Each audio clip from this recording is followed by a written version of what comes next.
All right. A little late to the party on this one.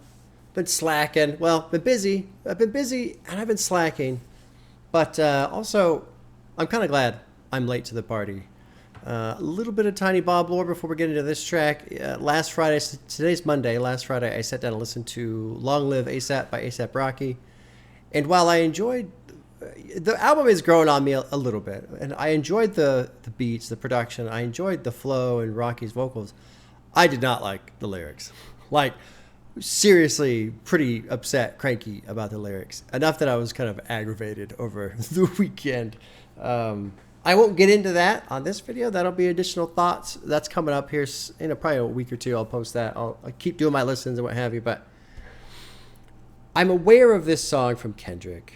It's been out for, 2 weeks now, I think, maybe a little bit longer, something like that. I'm aware that it's not a diss track towards Drake, but more him coming after the industry, the music industry as a whole. And I did something today that I've never done before, so I'll just be totally clear, totally open. At lunch, at work, I sat down and I read the lyrics. I don't have them memorized. I haven't read them now. I sat down and I just read them. I didn't listen to the song. I have no idea what the song sounds like. But I wanted to just read what Kendrick was saying. Essentially, Kendrick is thinking, because there's been some conversation lately. Tyler, the Creator, said some stuff about how audiences, they're not spending much time with the music. And it seems like, actually, I don't know if he said this or if I just saw this somewhere else, but it seems like people are more interested in hurrying up to be able to state their opinion on music rather than listening to it. He kind of ruffled some feathers, it seemed like, with that. Although, I should say ruffle feathers. No.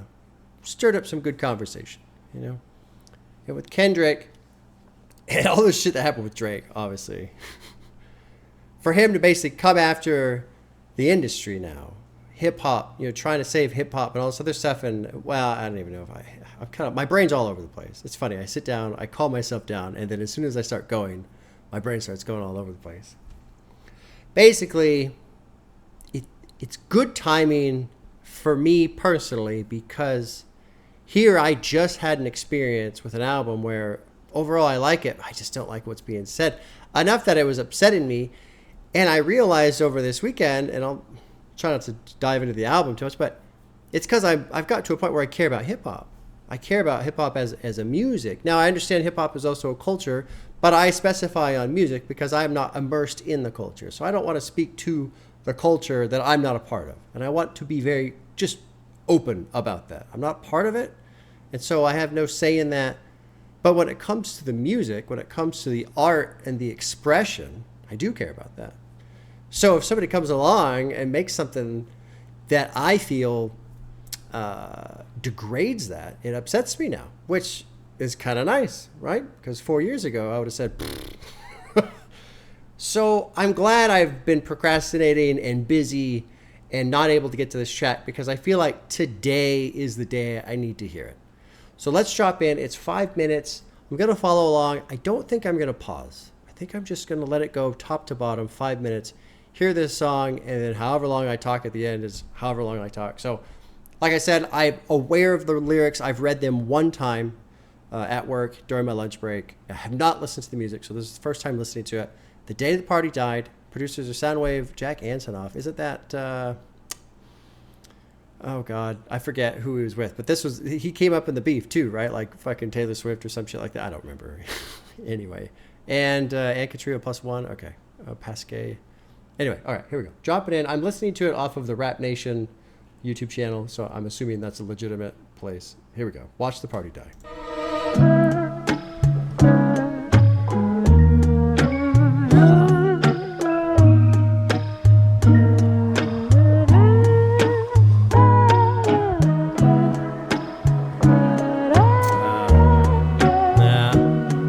I like how this sounds already.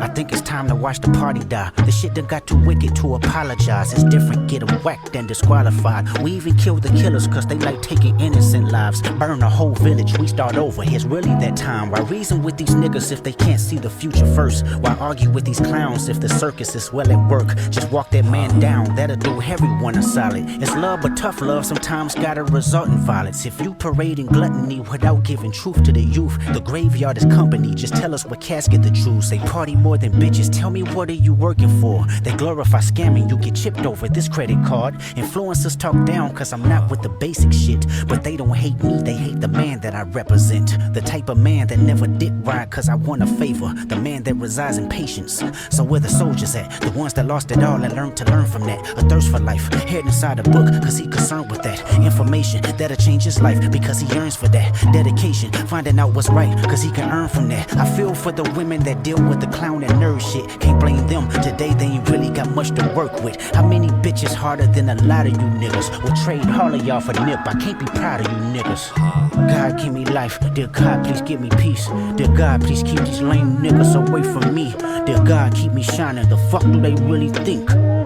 Pocket watching, you must be the police. God bless these words, dear God bless how I think. Dear God draw the line, they tryna confuse them with me. Dear God please forgive me, you knowing how hard I tried. I think it's time for me to watch the party die.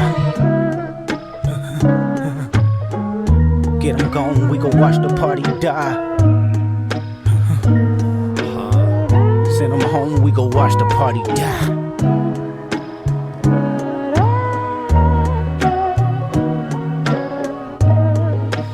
The production is fucking perfect.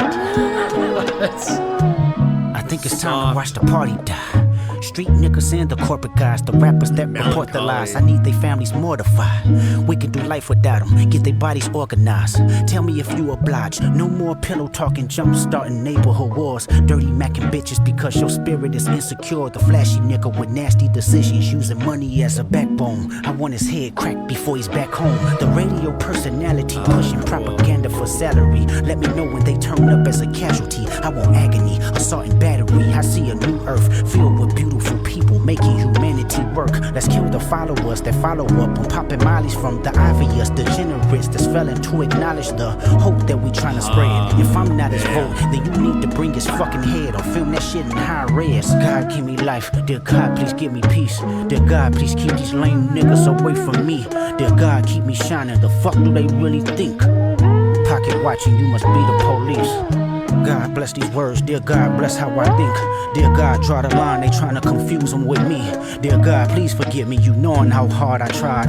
I think it's time for me to watch the party die. Sometimes I wonder what Lecrae would do. Fuck these niggas up or show them just what prayer do. I wanna be empathetic, my heart like D1, but I will. He cuts himself off there. It's time to get these devils out the way. Heavy metals on my sword, we settle hard disputes today. The ghetto Hollywood divorce, say hello to your future fate. The culture bred with carnivores, you let them snack, they eat your face. The signatures is being forged. They wonder why I'm not enthused to drop. The more visible you get, the more your spiritual is tried. It's cynical to say I know these artists petrified. The end result in jail by Jezebel, a drugged up full of lies. Critical, I know my physical is tested all the time. I'm pitiful, sunk in place soon as I'm questioning my pride. I'm seeing ghosts, blacking out, relapsing one thought at a time. I spend no feelings that ain't mine. I'm in my feelings when I slide. I mean, a nigga wonder what Lecrae would do. Terrence Martin said I'm mentally with layers, true. I flood the market with my best regards, I paid your dues. And so it's up if you ain't one of ours, it's bad news. My nigga Jay Estrada said I gotta burn it down to build it up. That confirmation real as fuck, it ain't too many real as us. Locking into what I trust, looking outside, the kids live tomorrow. Cause today the party just died.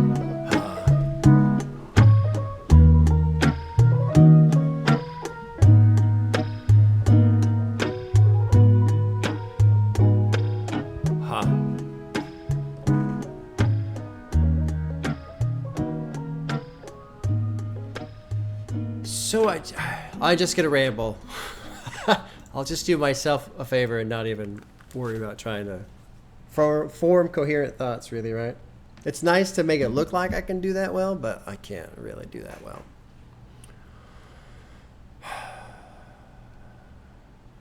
All right, let's just talk. It's funny because even reading the lyrics beforehand, I wanted to hear how he said it.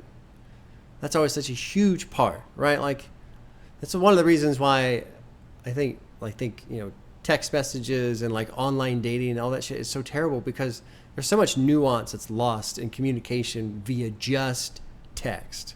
So many cues you can't pick up on. As my wife would say, tone matters. Oh, she's not listening. She doesn't know why I'm calling her out right now. She always gives me a hard time because I don't use the right tone. Oh, jeez. I wanted to hear how Kendrick says this, What? No, I should have never admitted it to her. I should have never said it out loud. Now you understand. Thank you, Kendrick. I've always understood. I just don't really. Tone. Anyway, I woke the dragon.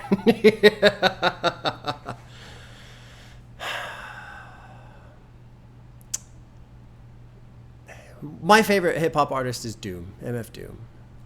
And something that I find fascinating about him is learning about him as a person, like what happened to him and his brother dying, and he got hit by a car. He was in a car wreck or something like that. They were a duo, and then the record label dropped Doom, and then I don't know if this is accurate. This is just what my memory serves me. It's probably wrong, but like he basically disappeared for a while. Apparently he was homeless for a while. Then he comes back as this masked, mysterious rapper. Metal face dude, metal fingers on the production, and he's got with Food specifically, man. That album is so fascinating to me because he is telling a story with those samples, and in those samples, he is telling the story of this guy. And I don't know the story arc of Doom, Doctor Doomsday, whatever he is, the Marvel character. I don't know his story arc and how it like ties in. But basically, this guy coming back to reclaim hip hop and doing it in a way that is essentially the antithesis of what hip hop was at the time. From what I understand, again, I'm not an expert on this stuff. It's just what I remember, and I think Doom kind of came onto the scenes early 2000 or mid 2000s, and it had gone through like the shiny suit era and the bling era or something like that. And I just love everything about Doom. I love his lyricism. I love how seriously he takes his craft, how much effort he puts into it, yet being silly at the same time. He's serious enough to be able to have fun with it. Just makes incredible beats, incredible rhyming structures, cares about the craft. I mean, just lives and breathes it. And he doesn't do all this flashy shit. As I've gone through all these hip hop albums, I almost made a video about this. And I was like, do I really want to talk about this? I try and do stuff. I'm trying to stay in the positive. If I'm going to put something out there, I want to try and put something out there that's positive, because I feel like there's too much negative on the internet. But one thing I've come to learn about hip hop that I don't like is this, and it seems to be more of a cultural thing that is just perpetuated in the music, is just this constant need for flash, attention. Look at me, look at all the bitches I have, look at all the money I have, look at the cars, look at the chains, look at all this shit. And it's not that every album has that, it's not that every artist does that. I'm not saying that. I'm saying that is an aspect that exists within hip hop that I do not like, especially when it's coupled with the idea, which is also pretty persistent, of being somebody who has come from a very poor area, no opportunity, violence, drugs, broken homes, just no chance of making it out, and then wanting to make it out, obviously, and then making it out, which is great, and then turning around and bragging about pissing away all the money that you have when you could just be doing so many other things with it. And I'm not talking about like giving back to the neighborhood, but it's just like, I don't know, I just don't like it. I don't like it. I don't like this bragging about pissing away money. And then I even go further with it, where I think about, what opinions that people share about the United States of America and about capitalism and systemic this and racism that and all this other stuff. And I'm not arguing for or against. I'm not sharing any opinion on it. I'm just saying what other people say about it. And the idea of, I'm going to make it out of this horrible thing, and I'm going to get all this money, and then I'm going to turn around and I'm going to pump all that money right back into the very system that's been fucking me and everybody else over for the last 60 years or longer, honestly. I don't get that. I don't get that, and I don't like it. So with Kendrick, in Here, and The Party Die, let's go through some lyrics. I forgot we're actually talking about a song, right? This isn't just my own personal rant. I didn't forget, but I think it's important to share that perspective so that as I go through this, maybe you guys will understand how I'm feeling when I listen to this. It's time to watch the party die. The shit done got too wicked to apologize. It's different, getting whacked, disqualified. We even kill the killers because they like taking innocent lives. Who's killing the killers? I don't know. I won't. I read some annotations at lunch as well. I don't want to go through all of them. I know Dissect Podcast has done this. So there's going to be people who've cranked out like expert dissertations on this. So this will pale in comparison, of course. Burn the whole village. We start over. It's really that time. It's really that time. So that concept is very, pretty bold, right? pretty strong in its opinion. Burn the whole village down. Time to start over. One thing I worry about when I hear this song and I listen to Kendrick is I was so happy for him in Mr. Morale and the Big Steppers when in Crown he says, I can't please everybody.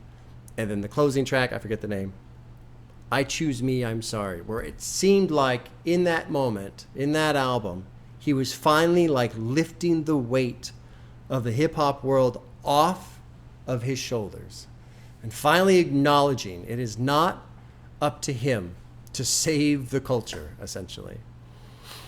And now, after this whole Drake thing, you know, that concert, that pop-up party that he had in LA and all this other stuff, I wonder where his headspace is now.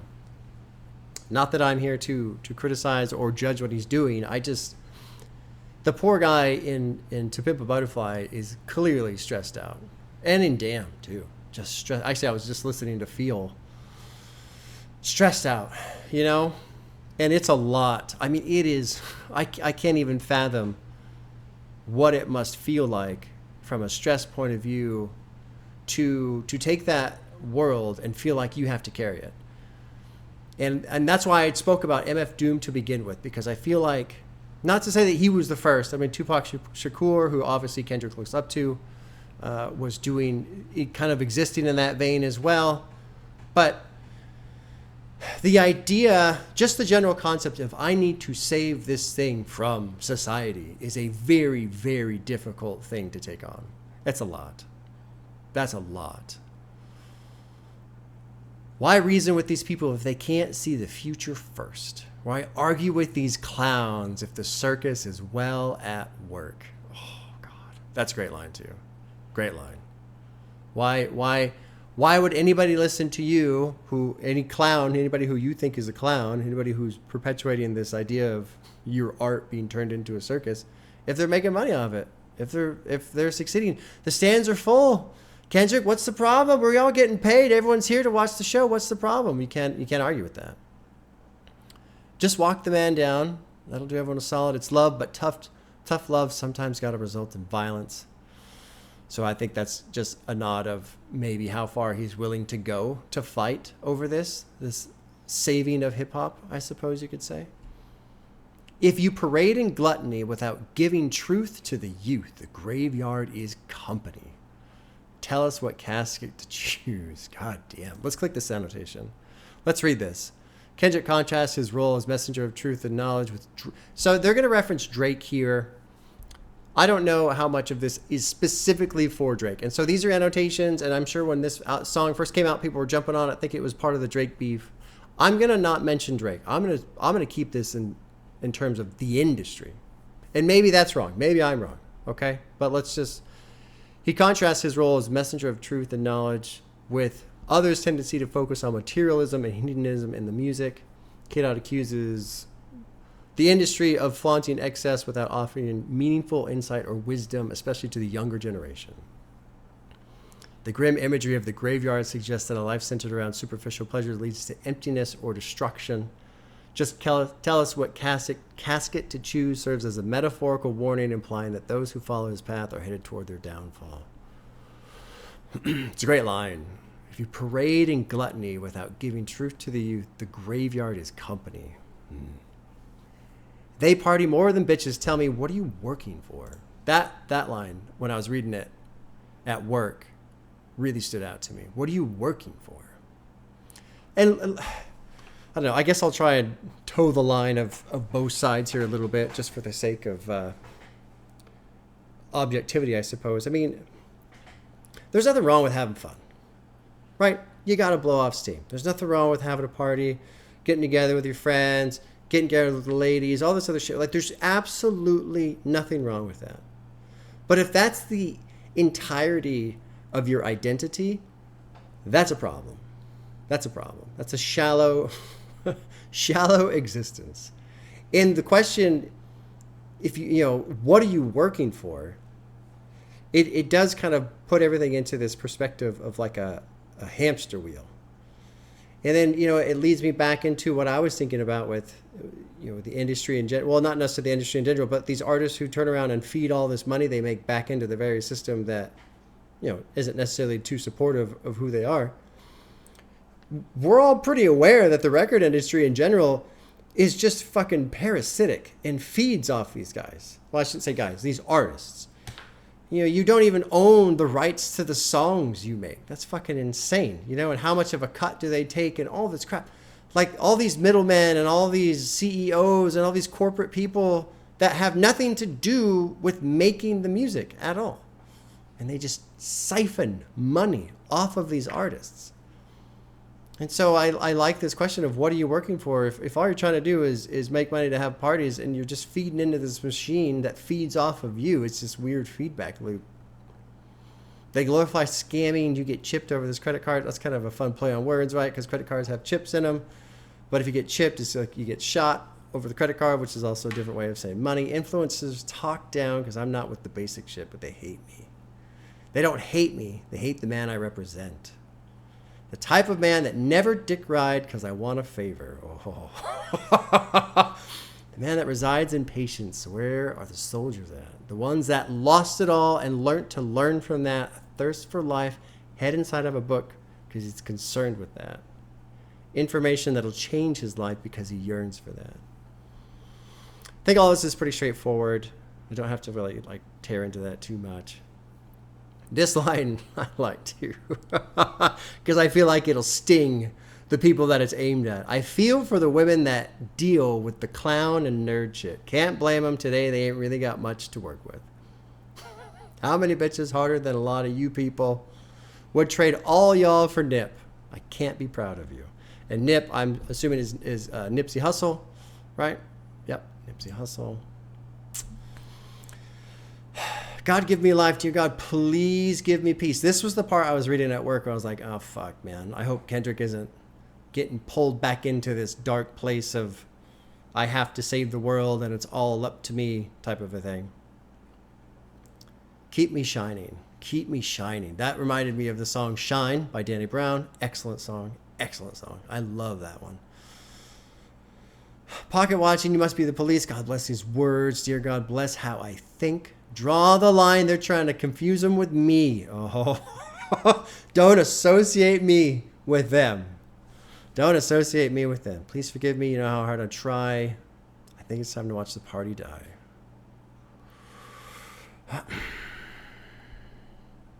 Sorry, brain is just bubbling right now. I think it's time to watch the party die. Street people and corporate guys, the rappers that report the lies. I need their families mortified. I love that line. I need their families mortified. I want them so exposed for what they're doing that their family is mortified by their actions. That's great. We can do life without them. Get the bodies organized. Tell me if you oblige. No more pillow talking, jumpstart neighborhood wars, which I don't, who knows what that's about. I guess I could click the annotation, but we're already 24 minutes in, so. Dirty Mac and bitches because your spirit is insecure. The flashy person with nasty decisions uses money as a backbone. Excellent line. Excellent line. Look at me. I'm such a badass because I've got money. But I was actually kind of ranting to my wife about this the other day. You know, I feel like when I see whoever, and this isn't strict to rap, this is just whoever. I mean, mostly this is more just online people in general. I've got the nice car, and I've got this, and I've got that. And I feel like the more someone brags about that shit, the more they try and put that in front of them, the more I feel like it's just trying to paint over all the holes. Because if they didn't have the fancy suit, and they didn't have the expensive car, and they didn't have the money, and they didn't have all these external things that they try and clamp onto themselves, if they were just who they actually are and that's it, they would be nothing. And they would feel that way. And so it's almost like I have to get all these extra external things and apply them to myself to make myself feel worthy or feel superior or whatever. And that is fucked up.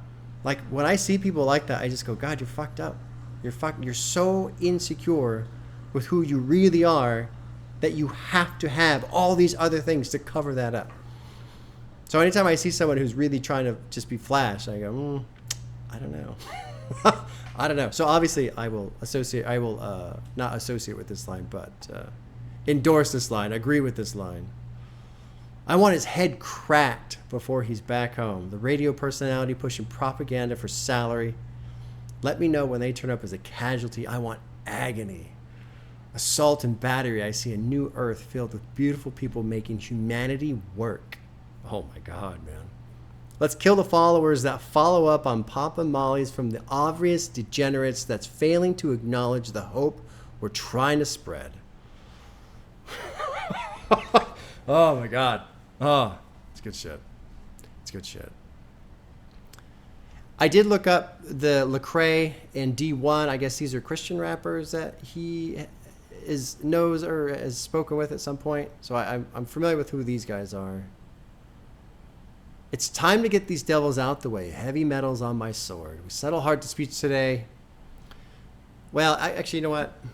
I'm not going to go through all of it, which is dumb now that I'm on the third verse. But I was thinking about these lyrics, and I was just kind of thinking about the message in general this afternoon, especially when I was coming home.